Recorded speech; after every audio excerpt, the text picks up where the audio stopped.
చదువుకున్నవాడేమో లాజికల్గా వెతుక్కుంటాడు, చదువు లేనివాడేమో పసిబిడ్డలాగా నమ్ముతాడు. మీకు ఒక చిన్న విషయం చెప్పనా? 5 రొట్టెలు 2 చేపలు యేసు ప్రభుకి ఇచ్చింది ఎవరు? పెద్దగా చెప్పండి. చిన్నోడు. అసలు అప్పుడు ప్రసంగం జరిగింది కదా, యేసయ్య వాక్యం చెప్పాడు, అందరు విన్నారు. దేని గురించి చెప్పుంటాడు ఆయన? విశ్వాసాన్ని గురించే చెప్పుంటాడు యేసయ్య.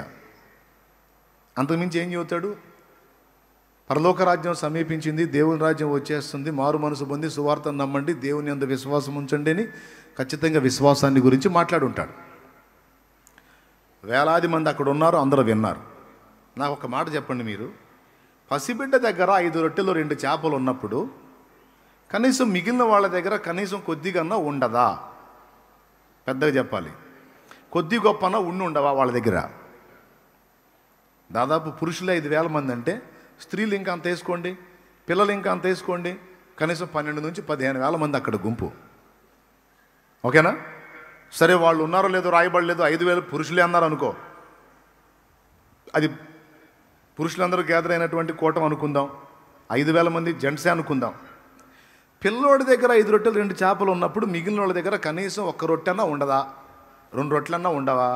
4 చేపలన్నా ఉండవా? మీ దండం పెడతా చెప్పండి. డౌట్ లేదుగా? మరి ఉంటే యేసు ప్రభు ఇచ్చిన పిలుపుకి పిల్లవాడు కదిలాడు, కానీ అంతమంది పెద్దోళ్ళు ఉండి ఒకడన్నా నా దగ్గర ఈ 4 చేపలు ఉన్నాయని రాలేదేందండి? నా దగ్గర ఈ 2 చేపలు ఉన్నాయి, లేదా ఈ 2 రొట్టెలు ఉన్నాయని రాలేదేంది? ఎస్, వాళ్ళు ఏమనుకున్నారు చెప్పనా? వాళ్ళ దగ్గర కనీసం 1 చేప అన్నా 1 రొట్టె అన్నా ఉండొచ్చు. కానీ వాళ్ళు ఏమనుకున్నారు తెలుసా? లాజికల్గా ఆలోచించారు. ఆంధ్రేయ ఆలోచిస్తాడు చూడు అట్లా. ఇంతమంది సమూహం ఉన్నారు, నా బొట్టలోనేమో 4 రొట్టెలు 8 చేపలు ఉన్నాయి, కానీ ఇంతమందికి సరిపో. ఆయన ఏదో పిలుస్తున్నాడులే, కానీ ఇవన్నీ ఏమోల కొత్త ఇంతమందికి సరిపోలే అనుకుని ఆ బొట్ట ఓపెన్ చేసి కూడా మళ్ళీ బొట్ట మీద మూత పెట్టేసుకున్నారు. ఖచ్చితంగా అదే జరిగి ఉండాలి. లేకపోతే చిన్నోడు కదిలినప్పుడు అందరూ కదిలి రావాలిగా.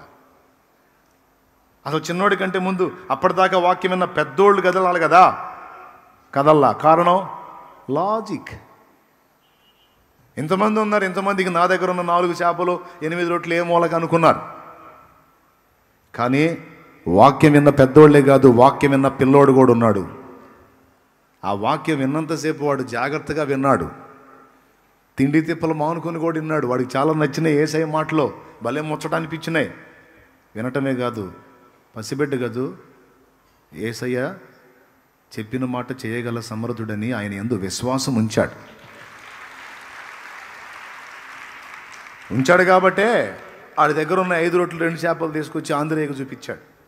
ఆయన ఏదో అడుగుతున్నాడు, వీళ్ళకి ఆహారం పెట్టమని. మా అమ్మ నాకు ఇచ్చింది, వచ్చేటప్పుడు తీసుకెళ్ళి తినరా అని. నేను ఆయన మాటల్లో పడి తినలేదు, తిందామని ఆ బుట్ట దగ్గరికి పోయాను. ఆయన పిలిచాడు, మీ దగ్గర ఆహారం ఉందా అని. మరి నా దగ్గర ఇవి ఉన్నాయి, ఆయనకి ఇస్తే పెడతాడుగా అందరికీ అన్నాడు. అప్పుడు ఆంధ్రేయ ఏమని ఉంటాడు? ఒరే పిల్లోడురా, నీకు తెలియదు ఏం లేదు, ఏ కొద్ది జనం అనుకుంటున్నావు ఏందిరా? ఈ 5 రొట్టెలు 2 చేపలు నీకు ఇచ్చిందిరా మేమ్మ, నీకే జాలవి, ఇంతమందికి ఎట సరిపోతారా అనుంటాడు ముందు. వాళ్ళిద్దరి సంభాషణ ఏం విన్నాడు? ఏమిటి అక్కడ అన్నాడు, ప్రభువా ఏం లేదులే, కానీ అడిగావు కదా ఏమైనా ఉందా అని. వీడి దగ్గర 5 రొట్టెలు 2 చేపలు ఉన్నాయి, కానీ ఇంతమంది సమూహానికి ఇవి ఏమాత్రం అని అన్నాడు. దా అన్నాడు యేసయ్య. చిన్నోడు ఆ బుట్ట తీసుకొని వచ్చాడు. మా అమ్మ ఇచ్చింది యేసయ్య 5 రొట్టెలు 2 చేపలు. యేసయ్య అన్నాడు వాడిని, రే ఇంతమంది సమూహాన్ని చూసావు కదా నాన్న, ఇట్లా ఎత్తుకుంటుందా అని వాడిని ఎత్తుకొని, చూడు ఎంతమంది జనం ఉన్నారు, నువ్వు ఇది తెచ్చావు, ఏ మూలకు వచ్చిందిరా ఇది అన్నాడా? ఇంతమందిలో విశ్వాసము గలవాడు ఎవడని చూస్తే ఆ చిన్నోడు వచ్చాడు బయటికి. అందరి దగ్గర ఉన్నాయి కానీ తెచ్చి ముందు పెట్టలే ఆయన ముందు. ఆ చిన్నోడు విశ్వాసాన్ని కనబరిచాడు. ఏమన్నా తెలుసా, ఇవి నేను ఆయనకి ఇస్తే వీటిని అవసరమైతే ఎంతమంది కడుపులు నింపటానికి ఆయన శక్తి గలవాడు. అది చేస్తాడో ఇంకొకటి చేస్తాడో ఏమైనా చేస్తాడు. ఆయన అడిగాడు, నేను ఇస్తా అంతే, నా దగ్గర ఉన్నదే ఇస్తా అని. నా దగ్గర లేని సమకూర్చి ఇస్తాను అనుకోలా, ఉన్నదే తీసుకెళ్ళి ముందు పెట్టాడు. యేసు ప్రభు కూడా మరి ఇంతమందికి ఇయ్యక్కడరా అనలా, వాడి విశ్వాసాన్ని చిన్నబుచ్చలా దగ్గర తీసుకొని, నానా ఎంత దానగుణంరా నీది. ఇది బైబిల్లో రియల్గా రాసుందా లేకపోతే ఏదో షోనా? ఇది చూపించినా కూడా కొంతమందికి డౌటే, ఏమో జరిగిందా ఏమో ఏమో ఏం తీసుకొని కొట్టాలో నాకు అర్థం కాదు వీళ్ళని. మళ్ళీ అంటే విశ్వాసనండి, విశ్వాసి తలకాయ నిండా తట్టడి అనుమానం పెట్టుకుని నువ్వు విశ్వాసం ఎట్టవుతావు, పిశాచి అవుతావు. దానికే డౌటు. ఇంకా చెప్పాలంటే పిశాచులు కూడా నమ్ముతాయంట దేవుడిని, మనకంటే అయ్యే నయం అనిపిస్తుంది ఒక్కోసారి. దయ్యములు కూడా దేవుడున్నాడని నమ్మి వణుకుతున్నవి అని ఉంది వాక్యం. ప్రియమైన దేవుని బిడ్డలారా, విశ్వాసం యొక్క గొప్పతనం అది. నా దగ్గర ఉన్నది కొంచెమే, నా ప్రభు చేతికి ఇది ఇస్తే అవసరమైతే ఈ కొంచాన్నే ఉపయోగించి అందరి కడుపులో నింపే దమ్ము యేసయ్యకుందని నమ్మాడు. నీకున్నది కొంచెమే కావచ్చు, అది రవ్వంతే కావచ్చు, దాన్నే విస్తారం చేసి వాడుకుంటాడు నా యేసయ్య. ఆశీర్వదిస్తాడు నువ్వు విశ్వసించగలిగితే. నేను దేవుని పనికి వచ్చినప్పుడు ఇదే పాయింట్తో వచ్చాను. నేను నాకేదో పెద్ద సబ్జెక్ట్ ఉంది, నేను పెద్ద జ్ఞానవంతుడిని, మంచి నైపుణ్యం కలిగిన వాడిని, అన్నీ పొందుకొని వచ్చాను అని నేను చెప్పలా. నా ప్రభువుని గురించి నాకు తెలిసినంత వరకు నాకున్న జ్ఞానంలో నేను ఇతరులకు ప్రకటిస్తాను అని నడుంగట్టా. దేవుని ముందుకు వచ్చి అదే అడిగా. నా కళ్ళ ముందు నశించిపోతున్నారు, నేను చూస్తూ ఉండలేకపోతున్నా. నువ్వు నీ పనికి పిలుస్తున్నావు కనుక నేను కదులుతున్నా. 5 రొట్టెలు 2 చేపలు తెచ్చిన చిన్నవాడిని ఆశీర్వదించి వాడి దగ్గర ఉన్న 5 రొట్టెలు 2 చేపల్ని అందరి కడుపులో నింపడానికి వాడుకున్నట్టు నాకు నువ్వు ఇచ్చిన దానిలో నుండే నీ ముందుకు తెస్తున్నా. దీనిలో నుంచే నీ బిడ్డలందరికీ తృప్తి కలిగించు తండ్రి అని ప్రార్థన చేస్తాను. హల్లెలూయా, చెప్పు గట్టిగా. నా దేవుడు నమ్మదగిన దేవుడు. చివరికి చూడండి, అందరి కడుపులు నింపి మిగిలిన మొక్కలన్నీ పోగు చేపిస్తే 12 గంపలు మిగిలినాయి అంట. 12 గంపలు. శేషం కూడా మిగిలిచ్చాడు మళ్ళీ చిన్నోడికి. వాడేం చేసుకుంటాడు 12 గంపలు? ఈ మాట ఎందుకు చెప్తున్నానంటే, మిగిలిన వాళ్ళ దగ్గర రొట్టెలు ఉండొచ్చు, చేపలు ఉండొచ్చు, 1 2 ఉండొచ్చు, కానీ ఎవ్వరూ విశ్వసించలా. అప్పటిదాకా విశ్వాసాన్ని కూర్చిన ప్రసంగం విన్నారు, కానీ ఎవరు కూడా దేవుని యందు విశ్వాసం ఉంచిన క్రియ చూపించలా. నేను ఒక మాట చెప్తున్నా, ఒకవేళ ఆ చిన్నోడు కూడా తేడనుకో, అప్పుడు పరిస్థితి ఏంటి? ఒక్కసారి ఊహించండి రివర్స్లో. ఆ చిన్నోడు కూడా తేడు, వాడు కూడా అందరిలాగానే ఓ అబ్బాయి ఇంతమందికి ఎక్కడ అని ఆగాడు అనుకో, అప్పుడు పరిస్థితి ఏంది? దేవుని అద్భుతం అక్కడ ఆగిపోయేది. ఎందుకంటే అవిశ్వాసుల దగ్గర కార్యం జరగదు కదా. ఎంతమందికి అర్థమైంది ఈ ఒక్క ముక్క? దేవుని అద్భుతం అక్కడ ఆగిపోయేది, జరిగేది కాదు. ఆ పసివాడైనా సరే విశ్వాసపు పాత్ర తీసుకొని వచ్చి చూపించాడు కనుకనే దేవుని అద్భుతం అక్కడ అంతమంది చూసి దేవుని మహింపరిచారు.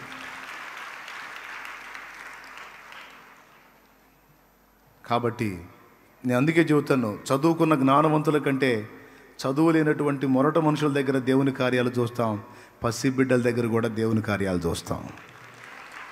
వాళ్ళు ఖచ్చితంగా చెప్తారు తెలుసా, మమ్మీ ఎందుకు మమ్మీ ఏడుస్తున్నావు, రా ప్రార్థన చేద్దాందా, ఏసై చేస్తాడు అంటాడు వాడు. ఊరుకోరా, ఏసై చేసేది లేదు ఏం లేదు, ఊరుకోరా అంటే, ఏంటి మమ్మీ శాలేమన్ ఏం చెప్పాడు, మమ్మీ ఏం చెప్పాడు శాలేమన్, ప్రార్థన చేస్తే ఏసై చేస్తాడు, రాను అంటాడు. ఏవా అంటది. ఏమో ఇద్దరులు ఎవరు సోదరుళ్ళు? ఏమేమంటుంది? ఏపా సోది, ఏంటో జరిగేది, ఆయన చెప్పాడు ఇది చెబుతాడు అంటుంది. వాడు ఆశ్చర్యం, అన్నేమో అట్ట చెబుతాడు, మా అమ్మేమో ఇట్ట అంటుంది. ఎవరిని నమ్మాలో ఏమని వాడు అయోమయంలో పడతాడు.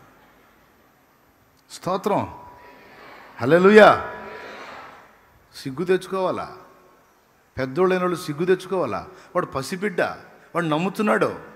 మమ్మీ నాన్నకి సమస్య వచ్చింది, ప్రార్థన చేయమన్నాడు కదా శాలేమన్నా, విశ్వాసంతో ప్రార్థన చేయమన్నాడు కదా, స్వస్థత వచ్చింది అన్నాడు కదా, రామ మీ ప్రార్థన చేద్దాం. పసిబిడ్డ విశ్వాసం. మీరు నమ్మండి నమ్మకండి, నా సొంత మేనకోడల జీవితంలో జరిగింది. వాళ్ళకు ఒక పాప, భార్యాభర్త ఇద్దరు కొన్ని కారణాలను బట్టి విడిపోయారు. విడాకులు కూడా అయిపోయినాయి. ఆ చిన్న బిడ్డ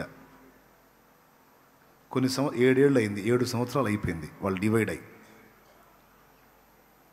ఆ బుడ్డది పసిబిడ్డ ఉన్నప్పుడు విడిపోయారు. దానికి 7 సంవత్సరాలు దాటినాయి.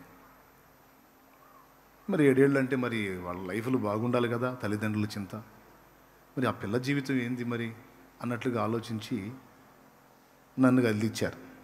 మరి అమ్మాయికి మరి విడాకులు అయిపోయినాయి కదా, అమ్మాయి లైఫ్ ఏంది, వాళ్ళ కుమార్తె మా నూరాల సంగతి. నేను దాని దగ్గరికి పిలిచా, బుడ్డదాన్ని. వాళ్ళ అమ్మని కాదు, కూతుర్ని పిలిచా. దగ్గరికి తీసుకొని, అమ్మా మీ నాన్న మిమ్మల్ని వదిలేశాడు, 7 సంవత్సరాలు అయిపోయింది. మిమ్మ ఒంటరిగతిగా ఉంది, నువ్వు పసిబిడ్డవి. మరి మిమ్మ జీవితం ఏంటమ్మా, మరి ఏదన్నా ఆలోచన చేద్దామా అన్నా. అంటే నేను ఇష్టపడి కాదు, దాని మైండ్ తెలుసుకోవాలని అడిగాను. నిజంగా దేవుడే దీనికి సాక్షి. అయితే ఆ చిన్నది నా దగ్గరికి వచ్చి కన్నీళ్లతో అన్నది, మేనగోడలు కూతురు అంటే నేను దానికి తాతనే, అక్క కూతురు అన్నమాట. తాతయ్య మా డాడీ వస్తాడు తాతయ్య అంది.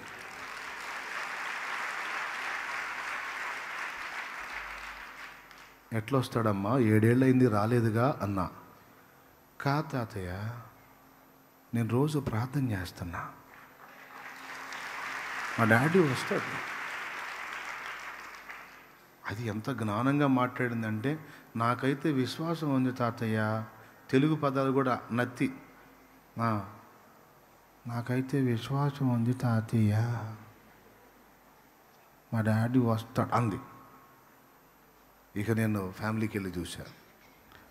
దాన్ని దగ్గరకు తీసుకొని కన్నీళ్లతో, యేసయ్యా ఈ చిన్నదాని విశ్వాసాన్ని నువ్వు సిగ్గుపరచవు. ఈ పసిబిడ్డ వీసుమంతా కూడా లాజిక్ పట్టించుకోకుండా, వీసుమంతా కూడా అనుమానం లేకుండా ఇది పలికిన ఈ మాట నువ్వు విన్నావు, నీ సన్నిధిలో వినబడింది. యేసు నామములో ఇదే జరుగునుగాక అని దాన్ని ముద్దు పెట్టుకొని ఇక ఆ ప్రస్తావన ఇక ఎత్తల. అనతి కాలంలోనే మరి ఆ బిడ్డతో దేవుడు మాట్లాడాడు. ఆ పిల్ల తండ్రితో తను కదిలించబడి భార్యాభర్తలు ఇద్దరు వచ్చి మాట్లాడుకొని కలుసుకొని, ఇప్పుడు ఏం జరిగిందో తెలుసా? ఆయన మారు మనసు పొంది బాప్తిస్మం పొంది నా దగ్గర పరిచారకుడు అయ్యాడు. ఆయన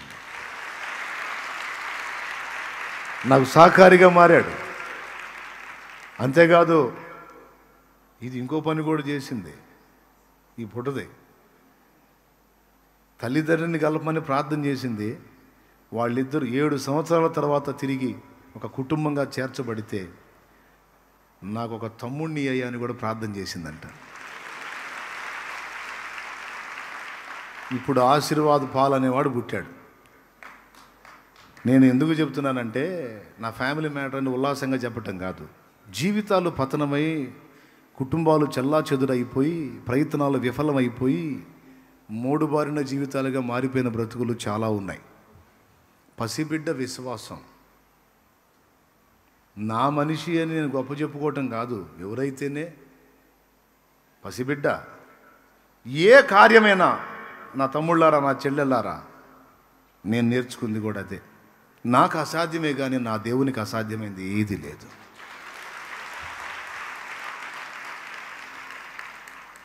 ఊళ్ళో కోటం పెడితే ఎవరన్నా వస్తారు కానీ 7-8 కిలోమీటర్లు అవతలికి పోయి ఆడో ఎడారిలో దేవులాడి పెడుతున్నాడు, ఎట్లా వస్తాడా ఆడ అన్నారు. మన పరిచారకులు కూడా కొంతమందికి డౌటే. అన్న చర్చి దగ్గర పొలాల్లో అయితే బాగుంటుంది కానీ ఇంత దూరం ఏందో అనుకుంటేనే పరిచర్య చేశారు. తర్వాత ఇక బస్సులు, ట్రాక్టర్లు, లారీలు, టాటా ఏసీలు, కార్లు, జీపులు, బైకులు వస్తా వస్తా వస్తా పందిళ్ళన్నీ నిండిపోతే ఒకళ్ళు మొక్కలు ఒకళ్ళు చూసుకుంటున్నారు. దేవుని ఇప్పుడు నేను నమ్ముతా అంతే, నేను నమ్ముతానండి. నేను సోది ప్రశ్న లేను దేవుణ్ణి. అట్ట జరిగిద్ది, ఇది ఎట్ట జరిగిద్ది, కష్టమేమో, ఈ డౌట్లే ఉండవు. అట్టంటోడు నా పక్కన ఉన్నా కూడా చిరాకు పుట్టిద్ది నాకు. తొందరగా ఈయన నా మధ్య నుంచి తీసే ప్రభు అని ప్రార్థన చేస్తా. ఇక్కడ నుంచి తీసే నాయన, ఈ దరిద్రం అయిపోయింది నాకు, ఈ సండుగుడు గొనుగుడు అని. ఎవరైనా సరే ఇది ఎట్ట జరిగింది, అట్ట జరిగింది, ఎట్ట జరిగిద్దని ఏదో పనికి మళ్ళీ అవిశ్వాసం మాటలు మాట్లాడితే చిరాకు నాకు. సైతాను అనుకుంటా. విశ్వాసాన్ని వృద్ధి పొందించే మాట ఉండాలి మన నోట.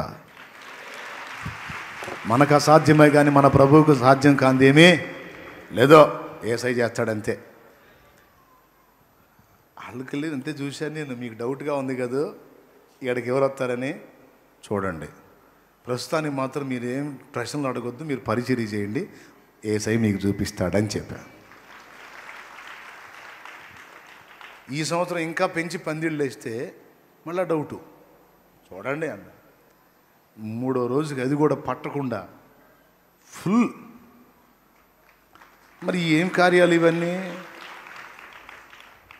చెప్పండి. ఓ రాజకీయ నాయకుడు అంత మీటింగ్ పెట్టాలంటే కోట్లు ఖర్చు పెట్టాలా.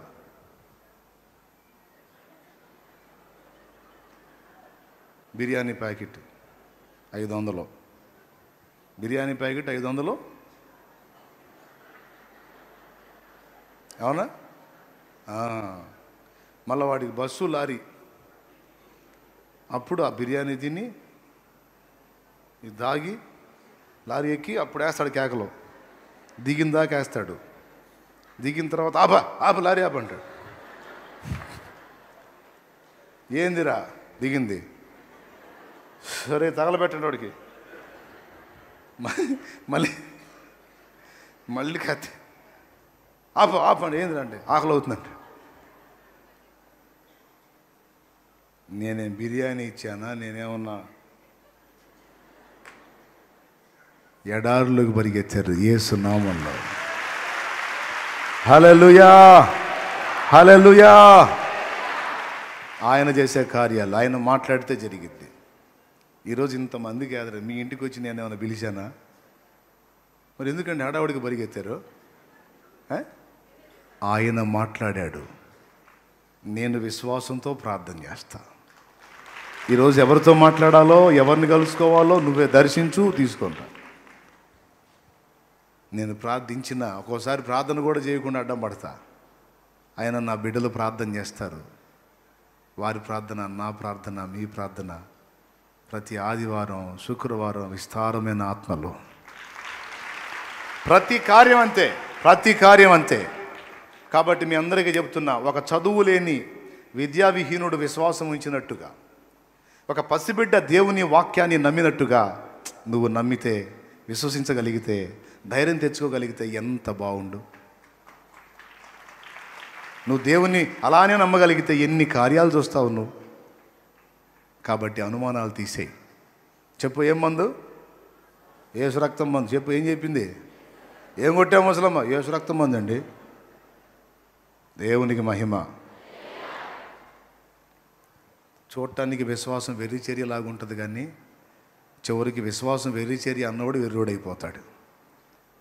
అంతే.